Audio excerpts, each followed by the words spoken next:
I don't know where to begin, really.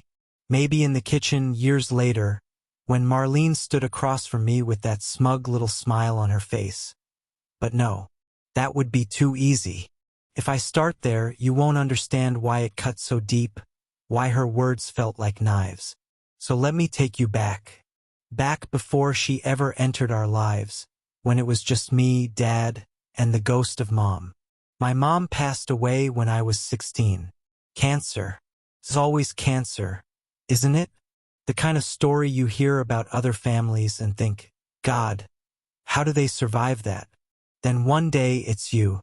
And you don't survive it, not really. You just keep breathing, even when it feels like the air's made of glass. Dad, he wasn't the same after.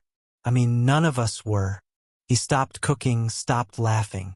The house grew quiet. I'd come home from school and find him sitting in his chair, staring at nothing, like he was waiting for Mom to walk through the door and scold him for leaving the lights on. For a while, it was just silence between us. Grief builds walls. But eventually, we learned how to talk again. Slowly, piece by piece. I became his anchor and he became mine. We had rituals, Sunday breakfast, fixing up the old Chevy in the garage, walking the dog together at dusk. I held onto those moments like lifelines, even when the emptiness of Mom's absence hung heavy. And then, Marlene showed up. She was introduced at some charity dinner Dad attended. I wasn't there. All I know is that by the time he brought her home, she'd already wrapped her charm around him like a silk scarf. She was the kind of woman who knew how to make a room tilt in her direction. Not loud, not obvious, but precise. Her laugh was too perfect. Her compliments too smooth. At first, I wanted to believe she made Dad happy. God knows he deserved happiness. He'd been through hell. And when I saw that small spark return to his eyes when he looked at her, I tried to bury my doubts. But here's the thing, Marlene didn't like me. Not from day one. It wasn't anything she said outright. It was in the way she glanced at me, as though measuring me against some invisible ruler. The way her smile tightened when I joined the conversation. The way she always positioned herself between me and Dad, like I was some intruder in my own home. You learn to notice the small things when you've lived with grief. Silence, pauses, the hidden meanings between words. And the silence between Marlene and me was deafening. Over time, her mask slipped in small, almost unnoticeable ways. She would accidentally forget to tell me about family dinners. She'd make little digs about how boys like you grow up slow when I struggled with college plans. Once, she even misplaced a letter from my university about financial aid, and Dad only found out because I happened to call the office myself. But Dad didn't see it, or maybe he didn't want to. He'd already lost one love, and I think part of him would have forgiven Marlene anything if it meant not losing another. Still, there were moments when I caught him really looking, at the tension between us. A frown, a hesitation. But before anything could settle in, Marlene would laugh, touch his arm, and the storm in his eyes would vanish. I kept telling myself, it's fine, Ben. Let it go. She's not forever. Dad will see it eventually. But she was forever. At least that's what she intended. You see, Marlene didn't just want a place in Dad's life. She wanted all of it. His love, his loyalty, his money. Especially his money. And me? I wasn't part of her script. I was an obstacle. A reminder that this wasn't her story to star in. Looking back, the warning signs were everywhere. The subtle suggestions about simplifying the will. The sudden trips to the lawyer's office I wasn't invited to. The way she started encouraging Dad to let Ben stand on his own 2 feet. Not out of kindness, but as a way to edge me out. By the time I realized just how deep her roots had grown, it was almost too late. But I'm getting ahead of myself. Before everything fell apart, before the confrontation in the kitchen that burned itself into my memory, there was a long stretch of uneasy peace. Me trying to hold on to Dad, Marlene trying to push me out, and Dad caught in the middle, blind to the war being waged under his own roof. It's funny. People always imagine betrayals as loud, explosive things, shouting matches, slammed doors. But most betrayals begin in whispers, in glances, in the little cracks that widen until the whole damn foundation splits. And mine began with Marlene's smile. The kitchen. That's where it all finally boiled over. It was late afternoon, one of those gray days where the light seems to flatten everything, draining the warmth out of the room. I had just come back from work, tired, shoes scuffed with city dirt, and there she was, Marlene, perched at the kitchen counter like a queen surveying her kingdom. She had a glass of red wine in her hand, nails painted the kind of sharp crimson that made you think of both lipstick and blood. The smell of garlic and onions lingered faintly in the air, but she wasn't cooking. She didn't cook. That was Dad's thing, or sometimes mine. Marlene. She didn't get her hands dirty. When she saw me, her lips curled into that practiced smile, the one she used like a blade hidden in silk. "Ben," she said, her tone dripping with false sweetness. "We need to talk." Now, when someone like Marlene says that, it's not a conversation, it's an ambush. I leaned against the doorframe, crossing my arms. "About what?" She swirled her wine lazily, like she had all the time in the world. "About the future. About your father. And about you." I didn't answer right away. My gut told me this wasn't going to be good, but I'd learned to play it cool with her. She thrived on rattling me, on getting under my skin. Finally, I said, "What about me?" Her eyes flicked up to mine, sharp, calculating. "You're grown now. You've had every advantage your father has given you, and it's time you started standing on your own." I frowned. "I am standing on my own. I pay my bills, I work, I help Dad with the house. What exactly are you implying?" She let out a small laugh, delicate but laced with venom. "Oh, Ben, you still think this is your house? That's adorable." And there it was, the crack in the mask. I felt heat rise in my chest, but I kept my voice steady. "This is Dad's house, and last I checked, I'm his son." Her smile thinned. She set the wine glass down with a soft clink, then leaned forward, her elbows on the counter. "Your father and I have been discussing some changes. It's only natural. He deserves peace in his later years, stability, and honestly, the constant tug-of-war between you and me, it's exhausting for him." I clenched my jaw. "So what are you saying, Marlene? That I'm the problem?" "Not the problem," she said smoothly. "Just unnecessary. You don't need his money. You don't need his house. You don't need to be hanging on to him like a child who lost his mother too young." That one cut deep.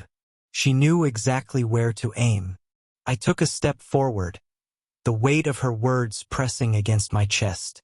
Careful, but she didn't flinch. If anything, she leaned in closer, her voice dropping to a whisper. "Do you know what your father told me? He said he worries you'll never let go. That you'll never let him live the life he deserves because you're too busy clutching at his past." For a second, my throat closed up. The idea that Dad had said something like that, whether it was true or twisted by her, made the ground tilt under me. I swallowed hard. "You're lying." She shrugged, picking up her glass again. "Believe what you want. But things are changing, Ben. Your father and I are rewriting the will. For everyone's good. And when it's done well, let's just say you'll be grateful to finally be free of all this responsibility." Her words hung in the air like smoke, choking, suffocating. I wanted to shout, to slam my fist on the counter and call her out for what she was. Manipulative, greedy, a parasite feeding on my father's loneliness. But instead, I stood there in silence, my fists tightening at my sides, because deep down, I knew this was only the beginning. Marlene had made her move, and if I didn't find a way to stop her, she'd cut me out of my own family, not just from Dad's will, but from his heart. And that couldn't allow. That kitchen conversation stayed with me like a splinter under the skin. No matter what I did, no matter how much I tried to brush it off, it burned in the back of my mind. Marlene was moving pieces behind the curtain, and I could feel it. She'd said too much. The will. The changes. Dad supposedly confiding in her that I was holding him back. Couldn't shake it. And for the first time, I realized that this wasn't just dislike or tension between us. This was war. The thing about Marlene is that she didn't fight in the open. She was the kind of person who fought in whispers, in paperwork, in the quiet spaces where no one else was looking. That's how she kept her hands clean. She'd smile in your face while pulling the rug out from under your feet. And sure enough, within weeks of that kitchen confrontation, I started noticing the cracks. Dad would mention appointments I hadn't heard about. He'd disappear with Marlene to take care of business at the lawyer's office. When I asked him about it, he brushed it off with vague answers. "Oh, just some routine things, Ben. Nothing you need to worry about." But I did worry. I knew Marlene, and if she was whispering in his ear, those routine things were anything but harmless. So I started watching, listening, collecting pieces of a puzzle she didn't want me to see. One night, I caught sight of a manila envelope sticking out of Marlene's oversized purse. The bold header on the papers read, "Last Will and Testament of Richard Whittaker." My father's name, my father's life, being rewritten without me in the room. My chest tightened. I didn't have time to read more. She noticed me glancing and snapped the purse shut, but it was enough to confirm what I already knew. She was cutting me out. The more I thought about it, the clearer it became. Marlene didn't just want control over the will. She wanted control over Dad's entire world. If she got her way, I wouldn't just lose my inheritance. I'd lose my father himself. And here's where the real darkness crept in. I couldn't just confront him. Because what if she'd poisoned him enough that he believed her over me? What if she'd convinced him I was just bitter, clinging, selfish? I'd seen the way she played him, how she wrapped her words in concern, in love, in just enough sweetness to mask the venom. If I went at her head-on, I'd lose. So I did what I had to. I started digging. At first, it was small things, searching the house when they were out, checking the mail before she could snatch it, listening at the edges of her phone calls. I felt sick doing it, like I was invading my own father's privacy, but I had no choice. Then one night I hit gold. I was walking past Dad's study when I heard Marlene inside, whispering on the phone. Her voice was low, sharp, the sweetness stripped away. I froze, my ear against the wood of the door. "Yes, it'll all be settled soon," she hissed. "He's signing the revisions next week. Once that's done, there'll be no complications." A pause. "I told you the son won't be a problem. Richard's too soft to say it outright, but he's tired of babysitting. He just needs a push." Another pause, and then laughter. Cold, satisfied laughter. My stomach turned to stone. She wasn't just scheming. She had allies. Someone else on the other end of that line, part of whatever game she was playing. That was the moment I knew. This wasn't just a fight for money. This wasn't about the will alone. It was about my father's legacy, his memory, his life, and she was about to strip it bare, leaving me with nothing but ashes. So I made myself a promise. If she wanted to play in the shadows, then I'd drag her schemes into the light. I didn't know how yet. I didn't have the evidence. But I wasn't going to let her write me out of my own bloodline. Not without a fight. It all came to a head sooner than I expected. Marlene thought she had me cornered. thought she could move her pieces across the board without me noticing. But the thing about people like her is that they always underestimate the quiet ones. They mistake silence for weakness. They mistake patience for surrender. And I wasn't weak. I wasn't surrendering. I was waiting. The breakthrough came on a Tuesday morning of all days. I was rifling through the mail before she could get to it. A habit I'd picked up since that night I heard her phone call. Most of it was the usual junk. Catalogs, credit card offers, envelopes stamped urgent that were anything but then one letter caught my eye. It was from a law firm, not Dad's usual one. Different address, different name. Curiosity twisted my gut. I slipped it into my jacket before Marlene could see, and later that night, when I was alone in my room, I opened it. The letter was addressed to Marlene Whitaker, not my dad, her. And inside was a draft copy of something that made my blood run cold. A trust agreement. Not just any trust. One that would transfer nearly everything my father owned. The house, the investments, even the antique car we'd been restoring together, into Marlene's name, effective immediately upon his passing. And guess who was conspicuously absent from the document? Me. Not a word about me. Not a cent. Not a keepsake. For a long moment, I just sat there, the paper trembling in my hands, bile rising in my throat. I'd known she was scheming, but seeing it spelled out, stamped with the authority of a law office, it hit harder than any insult she'd ever thrown. That night I didn't sleep. I stared at the ceiling, the shadows of the room pressing down on me, and made a decision. I was going to stop her. Not with anger, not with shouting, but with proof. I started documenting everything. Copies of the letters, recordings of her phone calls when I could manage it, even subtle notes about her behavior. It felt paranoid, obsessive, but paranoia is just caution when you're right. And then came the dinner, the one that changed everything. Dad had invited a few close friends over, an old couple he'd known since his youth. The kind of people who had known my mother, who remembered our family before Marlene entered the picture. It was supposed to be a pleasant evening. Good food, reminiscing, laughter. But Marlene couldn't help herself. Somewhere between the roast chicken and dessert, she started dropping hints. Little comments about how things would be so much simpler once the will was finalized. About how Dad shouldn't have to worry about ungrateful children complicating matters. I felt my face flush, my pulse hammering in my ears. She was baiting me, right there in front of my father's oldest friends. And that's when I decided to act. I excused myself, went to my room, and came back with the letter. That damn trust agreement. I laid it on the table, right between the dessert plates, and looked Marlene dead in the eye. Care to explain this? The room went still.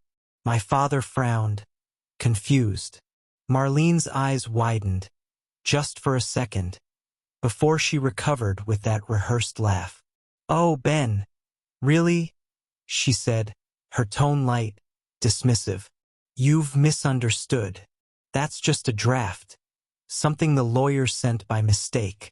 But I didn't let her finish. I turned to Dad, my voice steady but sharp. "It's not a mistake. She's been working behind your back, cutting me out, taking everything. I've heard her calls, Dad. I've seen the papers. She's not protecting you. She's isolating you." For the first time, I saw it, doubt flickering across my father's face. Marlene reached for his hand, but he pulled it back. Not far, but enough. Enough to show the crack. "What calls?" he asked, his voice low. And that's when I played the recording. It wasn't perfect. Muffled through a door, bits of words lost, but it was damning enough. Her voice, clear as glass, talking about the will, about how I wouldn't be a problem, about how soon it would all be settled. The color drained from her face. Dad's friends exchanged looks, their expressions hardening. They'd known him for decades, They knew manipulation when they saw it. Marlene tried to laugh it off, to weave her excuses, but the room wasn't buying it anymore. My father's shoulders slumped, the kind of slump that comes when the truth finally breaks through years of denial. "Is it true?" he asked her. Her silence was the answer, and in that silence, everything shifted. The power she thought she held, the careful control she had built. It all cracked, splintered, and collapsed. Right there, in the flickering light of our dining room, with the smell of roast chicken still hanging in the air. That was the moment her scheme backfired. Because in her arrogance, she'd forgotten one thing. I wasn't just some obstacle to be brushed aside. I was his son, his blood, the one person who still carried the weight of Mom's memory in my chest. And that bond? It was stronger than any web of lies she could spin. People always think the big blow-up is the end. That once you've exposed someone, once the mask is ripped off, it's over. But that's not true. Not in real life. Exposure is just the start. What comes after? That's the slow unraveling. The part that leaves scars. After that dinner, Marlene tried everything to regain ground. She wept. She pleaded. She told my father I was manipulating him, that I'd forged the recordings, that grief over my mother was twisting me into something vindictive. She even tried turning his friends against me, whispering poison behind closed doors, trying to paint me as an ungrateful, bitter son. But here's the thing. Once you see the strings, you can't unsee them. Once doubt sets in, it spreads like cracks through glass. Dad didn't say much for a few days. He walked the house like a ghost, his shoulders heavy, eyes clouded. I could tell he was replaying every conversation, every little decision Marlene had nudged him into. And slowly, painfully, he began to see it. The manipulation, the careful isolation, the way she tightened her grip on his life.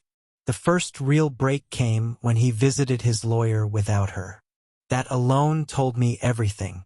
For months, maybe years, she'd insisted on being there for every appointment, every phone call, every scrap of paperwork.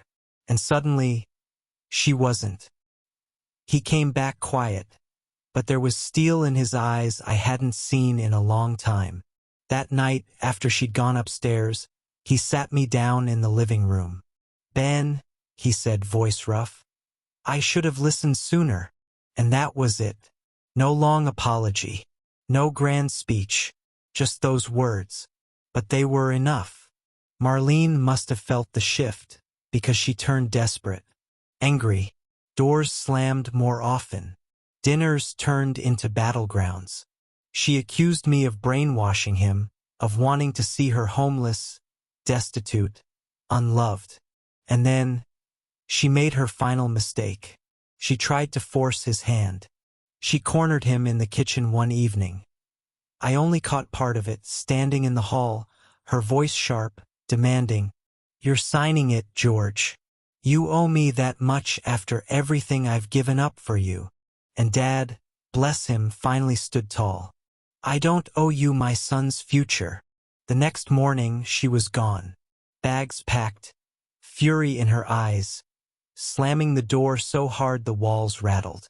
It should have felt like victory, and in some ways it did. The house breathed easier without her shadow in every corner. The silence was cleaner, sharper. But the truth? It didn't feel triumphant. It felt hollow. Because family wars don't leave you with trophies. They leave you with fragments.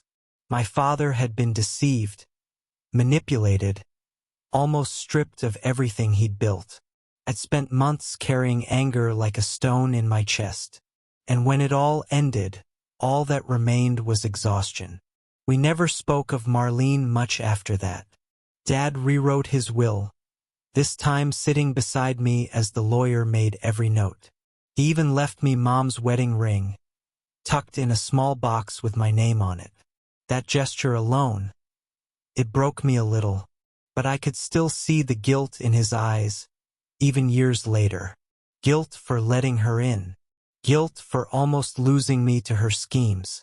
And maybe that's the real backfire. Not just her losing everything, but Dad realizing the price of the trust he'd given her. As for me, I learned something ugly but necessary. Family isn't just about blood. It's about choice. And sometimes the hardest choice is protecting the family you have left from the people who wear love like a mask. Marlene thought she could cut me out, but in the end she cut herself out. She wrote herself out of the story, and all I had to do was refuse to disappear.